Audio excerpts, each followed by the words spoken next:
नमस्कार दोस्तों, स्वागत है आपका परीक्षा दृष्टि के ऑनलाइन क्लासेस में। मैं अखिलेश सर आपके बीच इतिहास विषय को लेकर के उपस्थित हूँ। मेरे भाई ध्यान दीजिएगा, पिछले वीडियो में हमने आपको बताया था कि 2017 में यूपीपीसीएस में हिस्ट्री से कैसे कैसे क्वेश्चन पूछे गए थे। ठीक है, हमारा मोटिव ही है, हमारा उद्देश्य ही है, ऐसे ही आते थे। ठीक है, इतिहास से प्रश्न। तो आज हम आपके बीच, ठीक है, यूपीपीसीएस 2018 में क्या क्या क्वेश्चन पूछे गए थे उसको लेकर के हम लोग उपस्थित हैं। ठीक है मेरे भाई, जैसा कि आप लोग देख रहे हैं, मैं आपके साथ अनवरत बना हुआ हूं। ठीक है, और हमारी संस्था भी आप लोगों के लिए परीक्षा दृष्टि अनवरत लगी हुई है। तो ठीक है, आइए हम लोग चलते हैं। ठीक है, आप देखते हैं कि 2018 में कैसे प्रश्न पूछे गए थे। ठीक है, क्वेश्चन नंबर फर्स्ट को देखते हैं मेरे भाई, ध्यान दीजिएगा। निम्नलिखित में से किन स्थानों से मध्य पाषाण काल में पशुपालन के प्रमाण मिले हैं? किस स्थानों से मध्य पाषाण काल से संबंधित, ठीक है, मध्य पाषाण काल में पशुपालन के प्रमाण मिले हैं? मध्य पाषाण काल में पशुपालन के प्रमाण मिले हैं। ए औदे, बी बोरी, सी बागोर, डी लेखनिया। मेरे भाई ध्यान दीजिएगा, ठीक है, इसका उत्तर क्या होगा? बागोर। बागोर। मध्य पाषाण, ध्यान दीजिएगा, मध्य पाषाण शब्द का सर्वप्रथम प्रयोग किसने किया था? सर्वप्रथम प्रयोग किसने किया? ठीक है, सर्वप्रथम प्रयोग किसने किया? हाइडर। हाइडर एवं वेस्ट्राफ ने किया था। हाइडर एवं वेस्ट्राफ ने मध्य पाषाण शब्द का सर्वप्रथम प्रयोग किया था। मेरे भाई यह काल, ध्यान दीजिएगा, यह काल, ठीक है, यह काल आखेटक एवं पशुपालन का काल था। एवं पशुपालन का काल था। पशुपालन का काल था। इस काल में हमारे आदि मानवों ने पत्थर के छोटे छोटे उपकरण बनाए थे। पत्थर के छोटे छोटे उपकरण बनाए थे, जिनको क्या कहते हैं? माइक्रोलिथ कहते हैं। जिनको क्या कहते हैं? माइक्रोलिथ। माइक्रोलिथ कहते हैं। माइक्रोलिथ या सूक्ष्म एवं लघु पाषाण उपकरण। मेरे भाई तो यहां उत्तर क्या हो जाएगा? बागोर। दो जगहों से पशुपालन का साक्ष्य मिला है मध्य पाषाण काल में। एक तो बागोर था और दूसरा क्या था? पहला तो बागोर था और दूसरा क्या था? आदमगढ़। आदमगढ़, आदमगढ़ मध्य प्रदेश। इस बात को भी आप ध्यान दीजिएगा, आदमगढ़ मध्य प्रदेश। ठीक है, तो मध्य पाषाण काल में पशुपालन के प्रमाण कहां से मिले हैं? बागोर से। ठीक है, बोरी जो है ये महाराष्ट्र का जिला है। ठीक है, हाँ, आइए आगे बढ़ते हैं नेक्स्ट क्वेश्चन पर। ध्यान दीजिएगा, बहुत ही इंपॉर्टेंट क्वेश्चन है मेरे भाई। ठीक है, ये बताने का, ये दिखाने का सिर्फ यही मतलब है मेरे भाई कि किस तरह के प्रश्न आए हैं और परीक्षा का जो स्वरूप था वो कैसा था और चेंजिंग क्या है। ठीक है, इन बिंदुओं पर आप ध्यान दिया करिए और खूब मेहनत करिए मेरे भाई। और कभी भी निराशा और नर्वसता अपने मन में मत लाइएगा, क्योंकि कहा जाता है मुर्दे को प्रभु देत है, कपड़ा लकड़ा याग, जिंदा नर चिंता करे, ताके बड़े अभाग। मेरे भाई भगवान मुर्दे को भी दे देता है कपड़ा लकड़ा याग। ठीक है, तो मनुष्य जिंदा होकर के काहे चिंता करे? कर्म करे, और कर्म में ही हमारा अधिकार है। भगवान श्री कृष्ण ने गीता में अर्जुन से कहा था, कर्मण्डेवाधिकारस्ते मां फलेषु कदाचन। कर्म करो लेकिन फल की इच्छा मत करो। ठीक है, फल देने वाला कौन है? ईश्वर है, मालिक है, वह देता है, लेकिन हमें कर्म से पीछे नहीं हटना चाहिए। आइए देखते हैं नेक्स्ट क्वेश्चन पर। निम्न में से सिंधु सभ्यता से संबंधित कौन से केंद्र उत्तर प्रदेश में स्थित हैं? ठीक है, निम्न में से सिंधु सभ्यता से संबंधित कौन से केंद्र उत्तर प्रदेश में स्थित है? नीचे दिए गए कूटों में से सही का चयन करिए। ए, ध्यान दीजिएगा, ए कालीबंगा, बी लोथल, ठीक है, सी आलमगीरपुर और चौथा है हुलास, ठीक है। तो ध्यान दीजिएगा, बहुत ही इंपॉर्टेंट है मेरे भाई, कौन कौन से स्थल हैं जो कि आपके उत्तर प्रदेश में स्थित है, सीधा सीधा दिखाई दे रहा है मेरे भाई, ठीक है। तो ध्यान दीजिए, कालीबंगा कहां है? राजस्थान में, राजस्थान में घग्गर नदी पर स्थित है, ठीक है।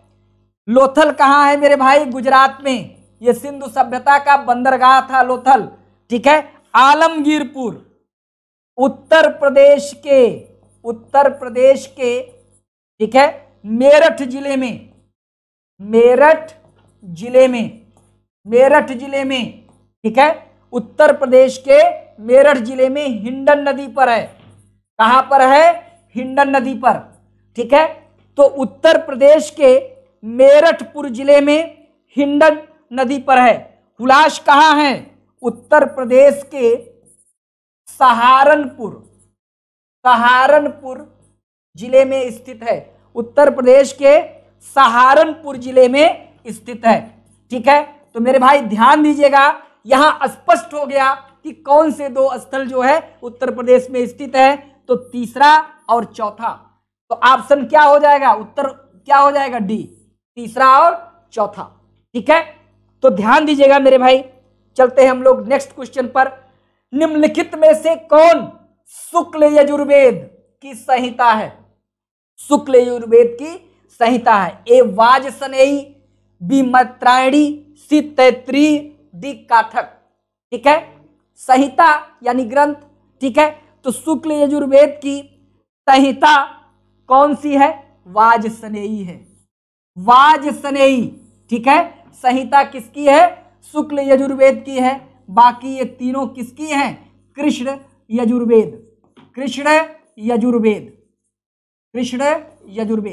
ध्यान दीजिएगा, यजुर्वेद, थोड़ा सा यजुर्वेद के बारे में समझिए। यजुर्वेद कहा जाता है गद्य एवं पद्य दोनों में रचित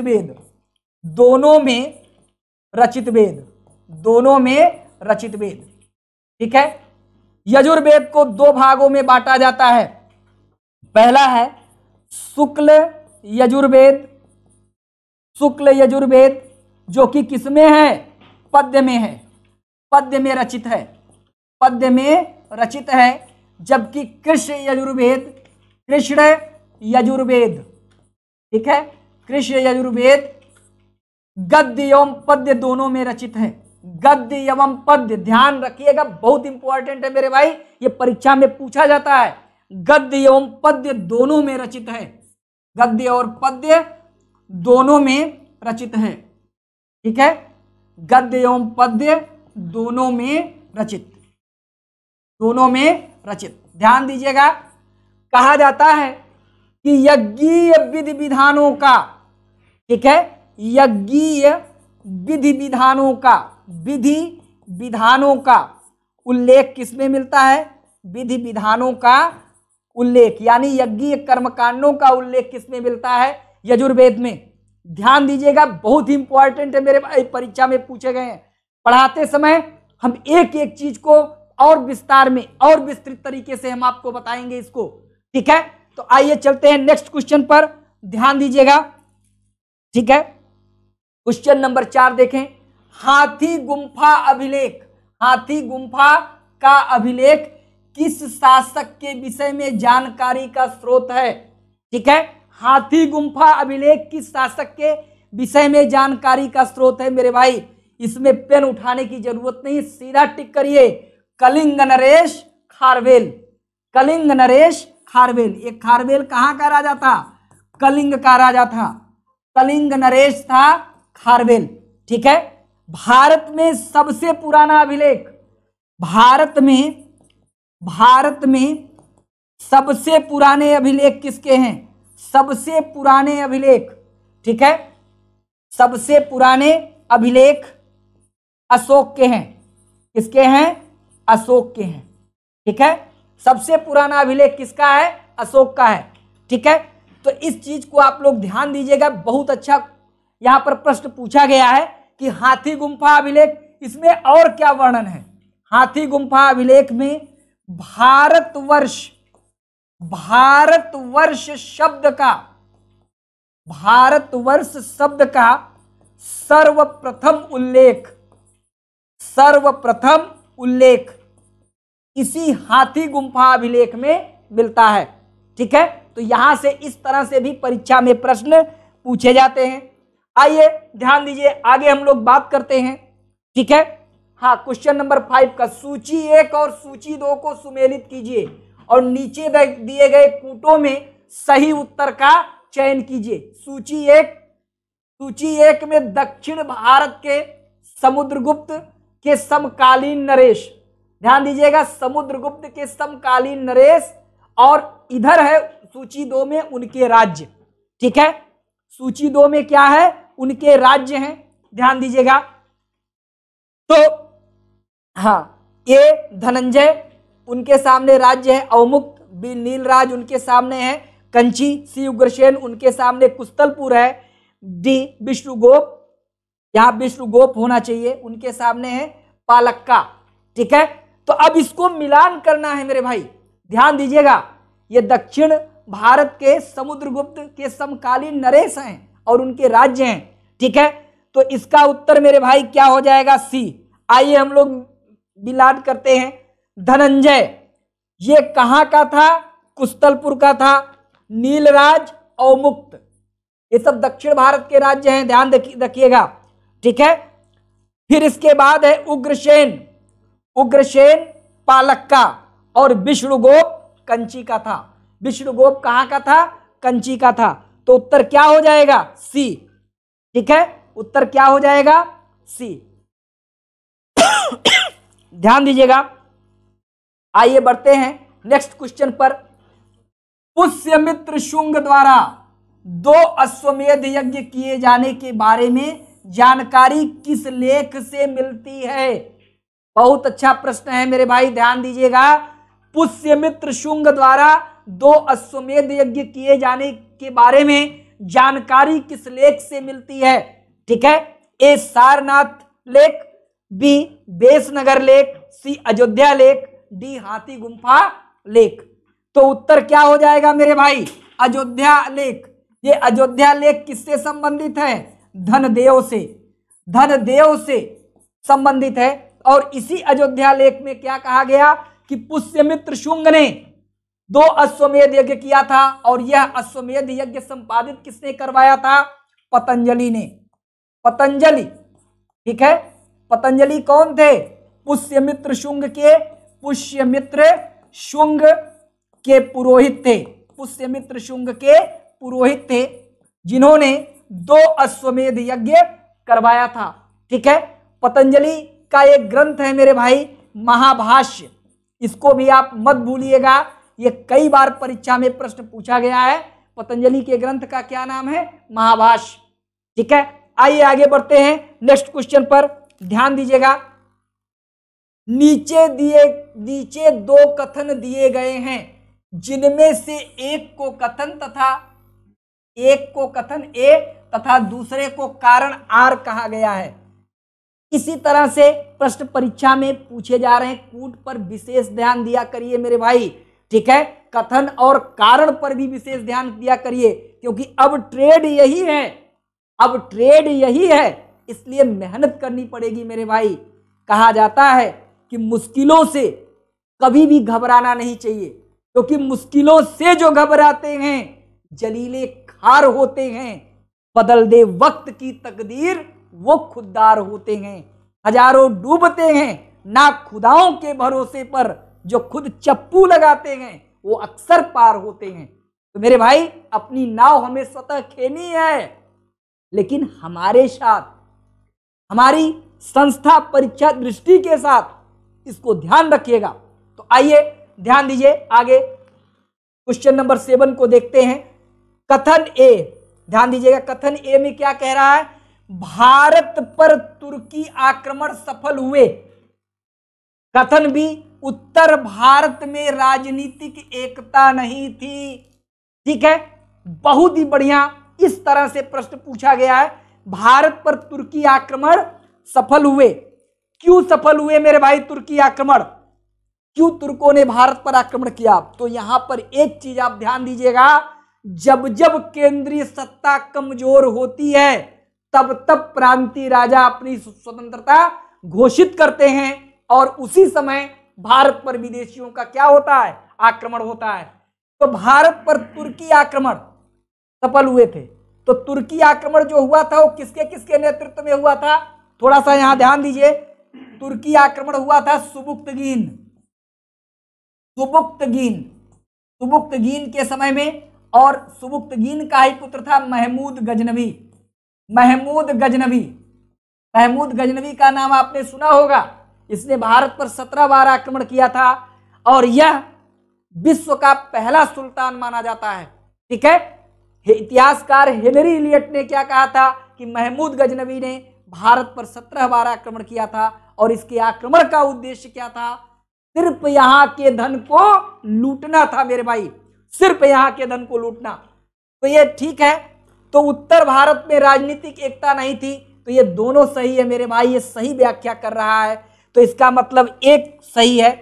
ठीक है, ए और आर दोनों सही है तथा कारण आर ए की सही व्याख्या कर रहा है, क्योंकि उत्तर भारत में राजनीतिक एकता नहीं थी। अगर राजनीतिक एकता रही होगी तो कभी भी महमूद गजनवी जीता नहीं होता। इसको ध्यान दीजिएगा। ठीक है, तो आइए हम लोग आगे चलते हैं क्वेश्चन नंबर 8 पर। ठीक है, हाँ ध्यान दीजिएगा। क्वेश्चन नंबर 8, निम्न मंदिरों को कालानुक्रम में व्यवस्थित कीजिए और नीचे दिए गए कूटों में से सही उत्तर का चयन करिए। ए बृहदेश्वर मंदिर, बी गंगईकोंड चोलपुरम मंदिर, सी महाबलीपुरम का तटीय मंदिर और चौथा है सप्त पैगोडा। चौथा क्या है? सप्त पैगोडा। तो मेरे भाई सबसे पहले अगर देखा जाए तो किसका निर्माण हुआ था? ठीक है, सप्त पैगोडा का। फिर इसके बाद जो है महाबलीपुरम का तटीय मंदिर का निर्माण हुआ था। फिर इसके बाद जो है गंगईकोंड चोलपुरम का निर्माण हुआ था राजेंद्र प्रथम के द्वारा। फिर बृहदेश्वर मंदिर बनवाया गया था राजराज प्रथम के द्वारा। तो इसमें उत्तर क्या होगा? डी। ठीक है, उत्तर क्या होगा? डी। 4, 3, 1 और 2। 4, 3, 1 और 2। तो सबसे पहले सप्त पैगोडा बनवाया गया था, फिर महाबलीपुरम का तटीय मंदिर, फिर इसके बाद गंगईकोंड चोलपुरम मंदिर। कहा जाता है गंगईकोंड चोलपुरम ये किसने बनवाया था? राजेंद्र प्रथम। और ये चोल काल का महानतम शासक था। इसे इतिहास में राजेंद्र चोल भी कहते हैं। इसे क्या कहते हैं? राजेंद्र चोल भी कहते हैं। कहा जाता है गंगा घाटी अभियान के दौरान इसने पालवंशी शासक को पराजित किया था, इसलिए इसने गंगईकोंड चोल की उपाधि धारण की थी। इसने राजेंद्र चोल ने, और गंगईकोंड चोलपुरम नामक एक नई राजधानी भी बसाई थी, नगर बसाया, उसे राजधानी बनाई थी। ठीक है, और वहीं पर एक मंदिर का निर्माण करवाया था जिसे गंगईकोंड चोलपुरम मंदिर कहते हैं। बृहदेश्वर मंदिर का निर्माण किसने करवाया था? राजराज प्रथम ने करवाया था। इस बात को मेरे भाई आप लोग ध्यान दीजिएगा। ठीक है, ये बहुत ही इंपॉर्टेंट है भैया, बहुत ही इंपॉर्टेंट है। ठीक है, और आगे भी इस तरह परीक्षा में प्रश्न पूछे जाते हैं।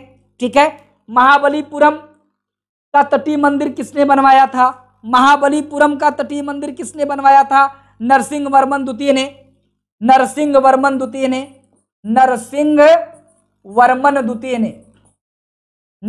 वर्मन द्वितीय ने बनवाया था। ध्यान दीजिएगा। ठीक है, हाँ, ये 700 से 728 ईस्वी में बना था। ये कब बना था इसको भी ध्यान दीजिएगा।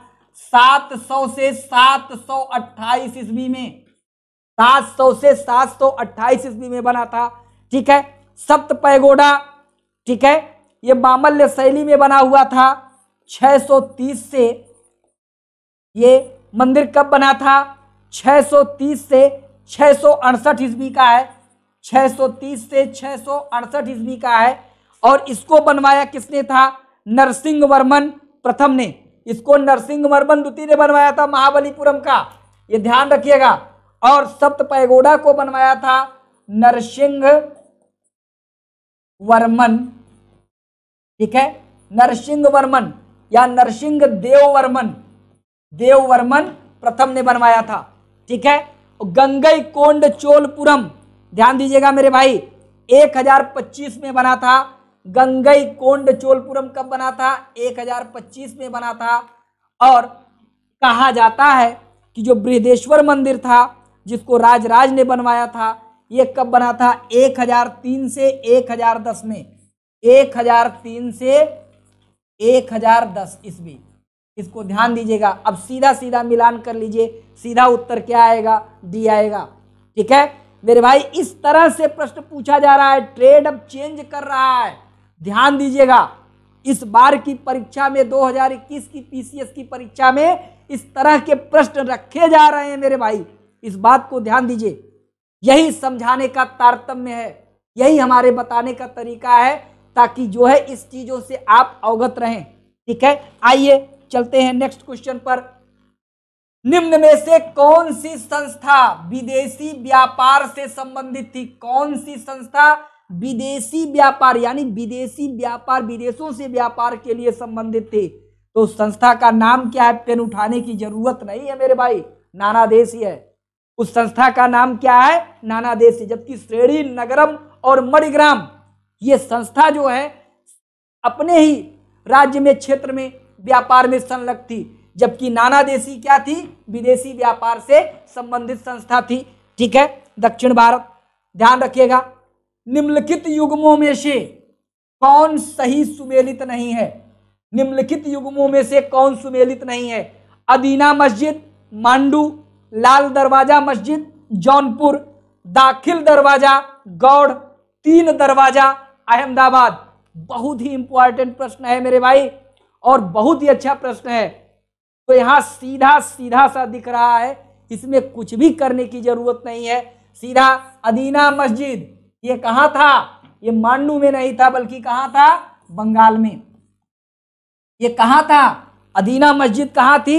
ये बंगाल में थी मेरे भाई, ठीक है, बंगाल में। और इसका जो निर्माण करवाया गया था 1360 में सिकंदर शाह ने, इसका जो निर्माण करवाया था 1360 में इसने करवाया था सिकंदर शाह ने, सिकंदर शाह ने करवाया था मेरे भाई, ठीक है। लाल दरवाजा मस्जिद ये कहां पर है? जौनपुर में है। ये सब सुमेलित है मेरे भाई, ठीक है। दाखिल दरवाजा गौड़ और तीन दरवाजा अहमदाबाद ये सब सुमेलित हैं, ठीक है। लेकिन ध्यान रखना अदीना मस्जिद जो है ये बंगाल में थी, न कि मांडू में। आइए आगे बढ़ते हैं हम लोग नेक्स्ट क्वेश्चन पर। नीचे दो कथन दिए गए हैं, एक को कथन ए और दूसरे को कारण आर कहा गया है। बहुत अच्छा मेरे भाई प्रश्न है। इसी तरह के प्रश्न पर आपको विशेष ध्यान देने की आवश्यकता है अब परीक्षाओं में, ठीक है।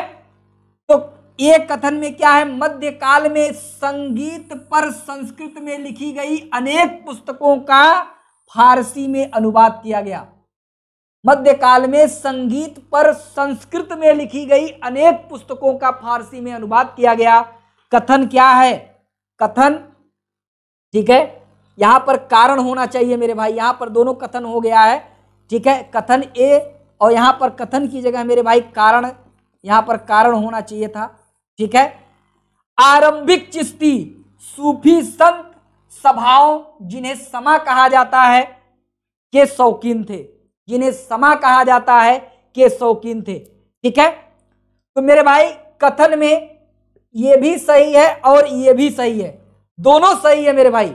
लेकिन अब देखिए कूट में क्या दिया है, देखा जाए कूट में क्या दिया है। तो यहां कूट में क्या दिया है?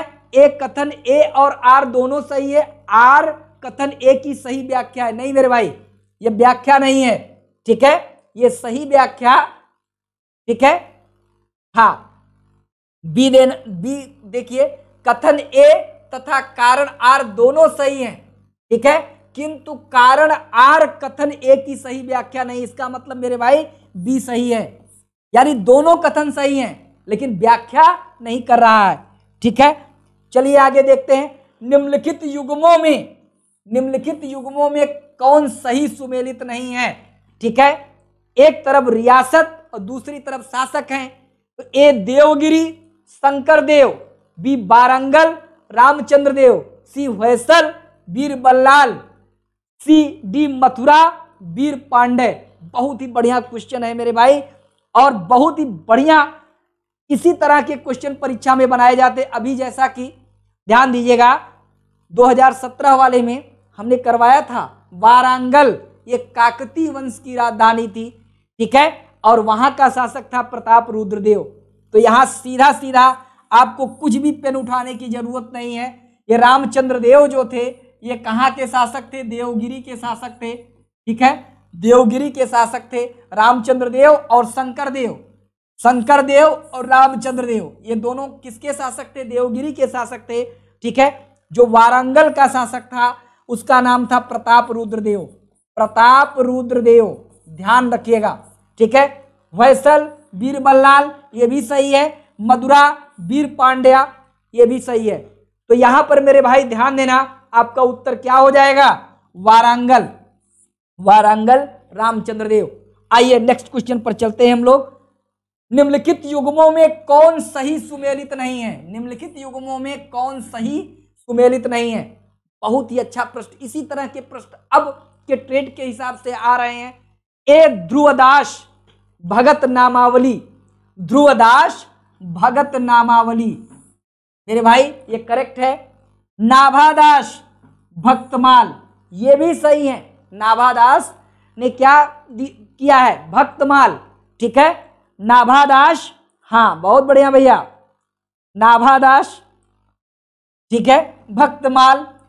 सी रसखान रसिक प्रिया मेरे भाई यही गलत है। रसिक प्रिया के लेखक कौन हैं? रसखान नहीं होंगे, रसखान नहीं होंगे, बल्कि कौन होंगे? केशव दास होंगे, रसखान नहीं होंगे। और उस्मान चित्रावली, ये सी वाला ऑप्शन जो है मेरे भाई यही गलत है, क्योंकि रसखान ने रसिक प्रिया नहीं लिखी थी। ठीक है, कहा जाता है रसिक प्रिया को किसने लिखा था? केशव दास ने। ठीक है, आइए चलते हैं नेक्स्ट क्वेश्चन पर। मध्यकालीन भारत के ऐतिहासिक स्रोतों में, अब देखिए ये सतही निकाल के ले आया है प्रश्न आयोग। क्या लाया है? मध्यकालीन भारत के ऐतिहासिक स्रोतों में चकला शब्द का प्रयोग हुआ है। ठीक है, यह ए परगना के समानार्थी था, बी सरकार के समानार्थी था, सी सूबा और परगना के बीच क्षेत्रीय इकाई था। सूबा और परगना के बीच की क्षेत्रीय इकाई था, लेकिन सरकार के समानार्थी नहीं था। ठीक है, सरकार के समानार्थी था ही नहीं, बल्कि क्या था? सूबा और परगना के बीच क्षेत्रीय इकाई। मेरे भाई ये 100% आंख मूंद करके आप इसको टिक करिए, सी वाला ऑप्शन सही है। ठीक है, यहां लिखा है उपलिखित में से कोई नहीं, यानी उपयुक्त में से कोई नहीं। ऊपर जो लिखित है इनमें से कोई नहीं, जबकि ये गलत है। यहां ध्यान दीजिएगा, ये कौन सा इसमें आंसर होगा? सी, क्योंकि ये सूबा और परगना के बीच की क्षेत्रीय इकाई था, लेकिन सरकार के समानार्थी नहीं था। ठीक है, आइए आगे बढ़ते हैं। दिल्ली में पुराना किला, ध्यान दीजिए, पहले ही लिख दिया दिल्ली में पुराना किला, इसे किला-ए कुहना कहते हैं। ठीक है, के सामने खैरुल मंजिल नामक मस्जिद का निर्माण किसने करवाया? मोस्ट इंपॉर्टेंट मेरे भाई, मोस्ट इंपॉर्टेंट, इसको ध्यान रखिएगा, ये फिर परीक्षा में आएगा और ये पूछा गया प्रश्न है। ठीक है, तो यहां जो इसका निर्माण करवाया था ये किसने करवाया था? माहम अनगा ने। माहम अनगा कौन थी? माहम अनगा अकबर की धाय मां, अकबर की धाय मां, धाय मां। हमीदा बानू बेगम कौन थी? ठीक है, अकबर की माता थी, अकबर की माता हमीदा बानू बेगम। ठीक है, हाँ, सलीमा सुल्तान या सलीमा बेगम कौन थी? बैरम खां की विधवा थी, जिससे अकबर ने विवाह किया था। और जीजी अनगा भी थी। तो कुल मिला जुला के ध्यान दीजिएगा, ठीक है। हाँ, जीजी अनगा, माहम अनगा, हमीदा बानू बेगम, सलीमा सुल्तान, ठीक है। तो इसमें आपका उत्तर क्या हो जाएगा? खैरुल मंजिल नामक मस्जिद का निर्माण किसने करवाया? माहम अनगा ने। आइए चलते हैं हम लोग नेक्स्ट क्वेश्चन पर। निम्नलिखित को कालानुक्रम में व्यवस्थित कीजिए और नीचे दिए गए कूट से सही उत्तर का चयन करिए। अब देखिए मेरे भाई, सेम अब प्रश्न कैसे पूछा गया है, क्या तारतम्य है, प्रश्न पूछने का क्या तरीका है, इसको ध्यान दीजिए। कालानुक्रम में व्यवस्थित कीजिए और नीचे दिए गए कूट से सही उत्तर का चयन कीजिए। ए मोहम्मद शाह, बी जहांदार शाह, सी आलमगीर द्वितीय और डी अहमद शाह। तो तेजी से उत्तर कर लीजिए, ध्यान दीजिए। मोहम्मद शाह 1719 से 1748, 1719 से 1748। जहांदार शाह 1712 से 1713। आलमगीर द्वितीय 1754 से 1758। फिर इसके बाद अहमद शाह 1748 से 1754। 1748 से 1754। तेजी से मेरे भाई ध्यान दीजिएगा, ठीक है। तो सबसे पहले सबसे कम किसका है?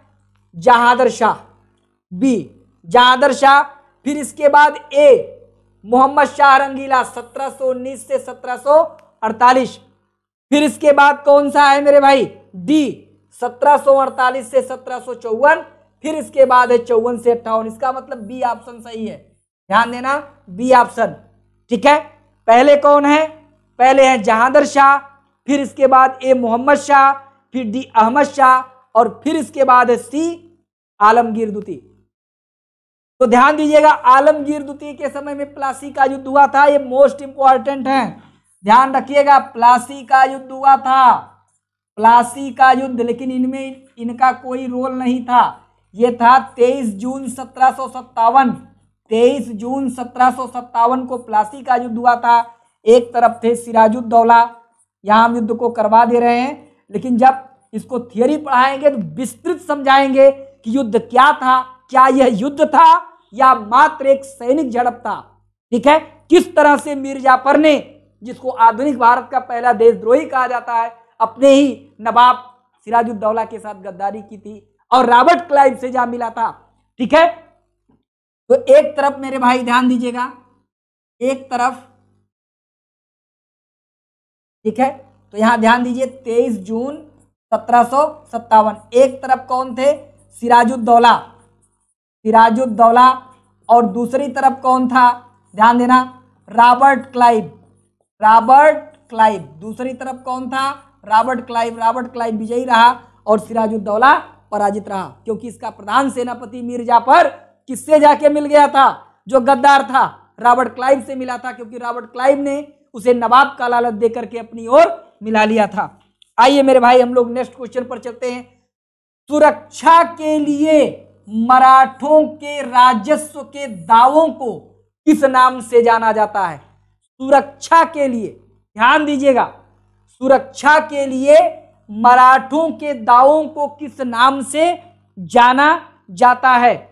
ठीक है मेरे भाई, तो ध्यान रखना, चौथ के नाम से, ठीक है। मराठे क्या करते थे मेरे भाई?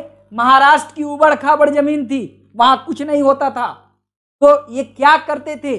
मराठे क्या करते थे? पड़ोसी राज्यों की आय का 1/4 भाग सुरक्षा, ठीक है, 1/4 भाग सुरक्षा के बदले में लेते थे, सुरक्षा के बदले में लेते थे, ठीक है। कौन? मराठे। आइए मेरे भाई आगे बढ़ते हैं, हम लोग नेक्स्ट क्वेश्चन पर चलते हैं। निम्नलिखित युग्मों में से कौन सा सही सुमेलित नहीं है? ए ध्यान दीजिएगा, एक तरफ दिया है स्थान, ठीक है, और दूसरी तरफ दिया है नेतृत्व। निम्नलिखित युग्मों में कौन सही सुमेलित नहीं है? ए संभलपुर सुरेंद्र शाही, गंजाम, ठीक है, बीच में थोड़ा सा हाइफन होना चाहिए था, राधा कृष्ण दंड सेन, कश्मीर, यहां बीच में भी हाइफन है, गुलाब सिंह, लखनऊ लियाकत अली, ठीक है। कौन सा सही सुमेलित नहीं है मेरे भाई? सीधा सीधा है, लियाकत अली ने कहां से विद्रोह का नेतृत्व किया था? इलाहाबाद, ठीक है। अगर एक और जोड़ सकते हैं तो बनारस भी जोड़ लीजिए, बनारस। यहां का नेतृत्व किसने किया था? लियाकत अली ने, ठीक है। लखनऊ से नेतृत्व किसने किया था? लखनऊ से, ठीक है, बेगम हजरत महल, बेगम हजरत महल, बेगम हजरत महल, ठीक है। और बिरजिस कादिर, बिरजिस कादिर, इसको हम जब 1857 का विद्रोह पढ़ाएंगे विधिवत बताएंगे क्यों हुआ था, क्या कारण था, ये कहां कहां फैला था, किसने योजना बनाई थी, पूरा विधिवत बताएंगे। बेगम हजरत महल के बारे में, किस तरह से वाजिद अली शाह से इनका विवाह हुआ था, इनको महक परी की उपाधि दी थी, क्या कारण था कि इन्होंने विद्रोह किया था, इस बारे में पूरी डिटेल आपको जानकारी देंगे, ठीक है। लेकिन यहां ध्यान दीजिएगा, ठीक है। बाकी संभलपुर कहाँ है? उड़ीसा में। यहां सुरेंद्र शाही, उज्जवल शाही, ये ठीक है, ये सही सुमेलित है। गंजाम में राधा कृष्ण दंड सेन थे, ठीक है। कश्मीर में आप सीधा जान रहे हैं गुलाब सिंह थे, ठीक है। इसका मतलब लखनऊ, लखनऊ में लियाकत अली नहीं थे, बल्कि लियाकत अली इलाहाबाद और बनारस, इन दोनों जगहों से, ठीक है, 1857 के विद्रोह का नेतृत्व किया था। लखनऊ से किसने किया था? बेगम हजरत महल एवं उनके पुत्र बिरजिस कादिर ने। आइए हम लोग बात करते हैं नेक्स्ट पर। निम्नलिखित युग्मों में कौन सही सुमेलित नहीं है? मेरे भाई ध्यान दीजिए, क्वेश्चन की प्रकृति को ध्यान दीजिए, बिना प्रकृति को समझे आप क्वेश्चन को नहीं समझ पाएंगे। पहले प्रकृति को समझिए, देखिए किस तरह से क्वेश्चन परीक्षा में बनाए गए हैं। निम्नलिखित युग्मों में कौन सही सुमेलित नहीं है? संथाल 1855, कोल 1831, खासी 1829, अहोम 1815। मेरे भाई ध्यान दीजिएगा, ये बहुत ही इंपॉर्टेंट है और इससे परीक्षा में प्रश्न पूछे गए हैं, ठीक है। हाँ, तो ध्यान दीजिएगा, हाँ ठीक है। अहोम, जो अहोम विद्रोह है, ध्यान दीजिए, अहोम विद्रोह जो है ये 1815 में नहीं था, बल्कि कब था? 1828 में। अहोम विद्रोह कब था? 1828 में, ये 15 में नहीं था। संथाल जो है 1855 में था, कोल 1831 में था, खांसी जो है 1829 में था, जबकि अहोम विद्रोह 1828 में हुआ था, ठीक है। निम्नलिखित घटनाओं को कालानुक्रम व्यवस्थित कीजिए और नीचे दिए गए कूट से सही उत्तर का चयन करिए। ए, पहला ध्यान दीजिएगा, हंटर आयोग, सैडलर आयोग, वुड का घोषणा पत्र, सार्जेंट योजना। मेरे भाई बहुत ही इंपॉर्टेंट है, इस तरह से प्रश्न परीक्षा में पूछे जाते हैं, ठीक है। तो ध्यान दीजिएगा, हंटर आयोग, ठीक है।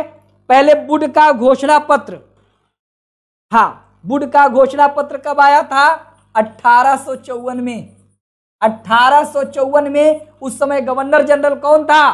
लॉर्ड डलहौजी था।